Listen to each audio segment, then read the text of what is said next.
வணக்கம். இந்த பதிவில் கடக ராசி நண்பர்களுக்கு இந்த வாரம் ராசி பலன்கள்.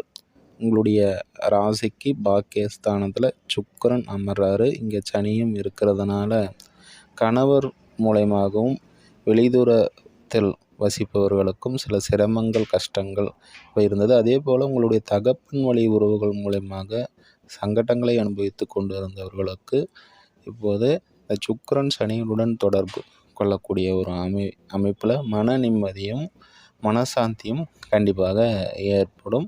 நல்ல ஒரு திருப்பங்கள் ஏற்படக்கூடிய தகப்பன் வழி உறவுகள் மூலமாக சுமூகமான அமைப்புகள்லாம் இப்போது ஏற்பட போகிறது. அதே போல் ராகு செவ்வாய் 8ஆம் இடத்துடன் தொடர்பு கொள்றதுனால குழந்தைகள் ரீதியில் ஏற்பட கஷ்டங்கள், இது எதற்காக இந்த அமைப்புகள் அப்படின்ற மாதிரியான சில சிரமங்களை குழந்தைகள் மூலயமாக அனுபவிக்கக்கூடிய ஒரு அமைப்புகள் இந்த வாரம் இருந்தாலும் கூட, பொருளாதார ரீதியில் இந்த ராகு செவ்வாய் இணையக்கூடிய ஒரு அமைப்புகளில் குடும்ப ரீதியில் பொருளாதார அமைப்புகள்லாம் இப்போ பூர்த்தி அடையக்கூடிய ஒரு நல்ல அமைப்பு தான். அதே போல் வருமானம் சார்ந்த அமைப்புகள்லாம் நம்ம பார்க்கும் பொழுது இப்போது இந்த வாரம் பார்த்திங்கன்னா குருவுடைய நட்சத்திரத்தில் சூரியன் அமர்றார். ஓரளவிற்கு குடும்ப தேவைகளும் மற்றும் வருமான அமைப்புகளாம் சாதகமான ஒரு அமைப்பும். வேலை புரியக்கூடிய கடகராசி நண்பர்கள் அனைவருக்கும் இந்த வாரம் வக்ர நிவர்த்தி குரு பகவான் அடைகிறதுனால வெளியில் சென்று வேலை செய்யணும்னு விருப்பம் உள்ளவர்களுக்கு இது ஒரு சாதகமான ஒரு அமைப்பாக இந்த வாரம் அமைகிறது.